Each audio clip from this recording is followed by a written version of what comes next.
আগামী 25 তারিখে ইনশাল্লাহ আমি দেশে চলে যাচ্ছি।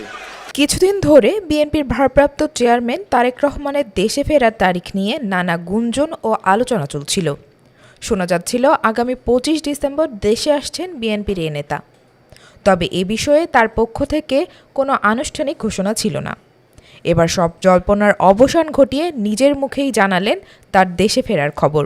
আজকে এই অনুষ্ঠানটি প্রথমত দুটো বিষয়, এক 16 ডিসেম্বর আমাদের বিজয় দিবস, এবং একই সাথে আপনাদের সাথে বহুদিন ছিলাম, 17 প্রায় 18 বছর আপনাদের সাথে ছিলাম, বাট আগামী 25 তারিখে ইনশাল্লাহ আমি দেশে চলে যাচ্ছি। মঙ্গলবার 16 ডিসেম্বর লন্ডনে যুক্তরাজ্য বিএনপি আয়োজিত বিজয় দিবস উপলক্ষে এক আলোচনা সভায় দেওয়া বক্তব্যে তিনি তার দেশে আসার তারিখ স্পষ্ট করে জানান।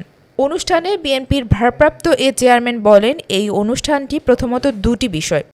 16 ডিসেম্বর আমাদের বিজয় দিবস এবং একই সঙ্গে প্রায় 17 থেকে 18 বছর আপনাদের সঙ্গে যুক্তরাজ্যে ছিলাম, কিন্তু আগামী 25 তারিখ ইনশাল্লাহ আমি দেশে চলে যাচ্ছি। এই আগামী নির্বাচন কিন্তু কোনো এক্সপেরিয়েন্সের বিষয় না, এক্সপেরিমেন্টের বিষয় না। এই সুযোগটা আমাদের কাজে লাগাতে হবে, এইটিকে সদ্ব্যবহার করতে হবে। আপনাদের সকলকে, প্রবাসীরা যেরকম আন্দোলনকে গড়ে তুলেছেন বিভিন্ন সাহায্য সহযোগিতার মাধ্যমে, একইভাবে প্রবাসীদের সামনে এখন বিশাল দায়িত্ব হচ্ছে যে সঠিক দলকে নির্বাচিত করতে সহযোগিতা করা।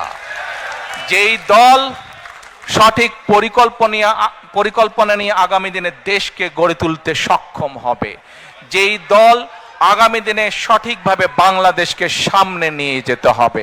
আমরা যদি একসাথে থাকি, ঐক্যবদ্ধভাবে থাকি, তাহলে আমাদের এই প্রিয় মাতৃভূমিকে কিন্তু আমরা সঠিক ডাইরেকশনে নিতে পারবো। এই সময় তিনি নেতাকর্মীদের ঐক্যবদ্ধ থাকার আহ্বান জানিয়ে বিএনপির ভারপ্রাপ্ত চেয়ারম্যান বলেন, সামনের দিনগুলো খুব সহজ হবে না। ঐক্যবদ্ধ থাকতে পারলে আমরা আমাদের পরিকল্পনাগুলো সফল করতে পারবো এবং আমরা আমাদের প্রত্যাশিত বাংলাদেশ গড়ে তুলতে পারবো। 75-এ যারা ষড়যন্ত্র করেছিল 7ই নভেম্বরে পরাজিত হয়েছিল, 81-তে যারা ষড়যন্ত্র করেছিল, 96-তে যারা ষড়যন্ত্র করেছিল, পরবর্তীতে যারা ষড়যন্ত্র করেছে, তাদের ষড়যন্ত্র কিন্তু থেমে নেই।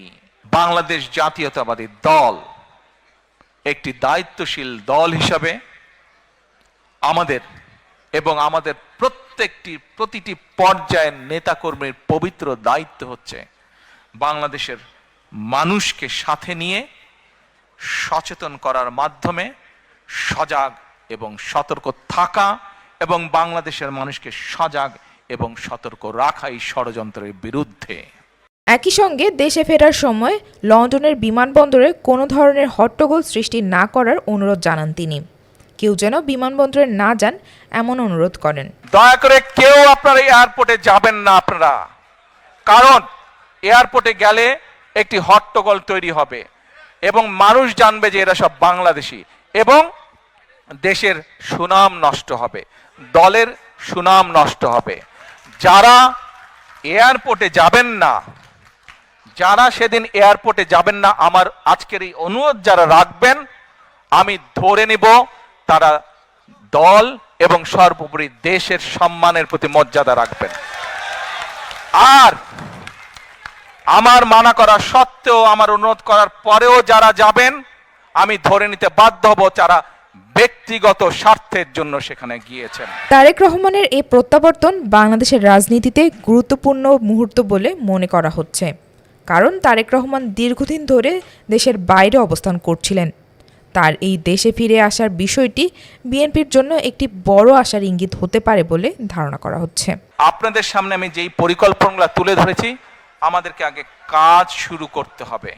আমরা যদি কাজ শুরু করতে না পারি এবং আমরা যদি সকলের দাবি উপস্থাপন করতে থাকি, তাহলে কিন্তু একটা ইনডিসিপ্লিন তৈরি হবে, ফলে আমরা কিন্তু আমাদের কাঙ্ক্ষিত লক্ষ্যে পৌঁছতে পারবো না। রাবিতা খন্দকার, বাংলাবাজার পত্রিকা।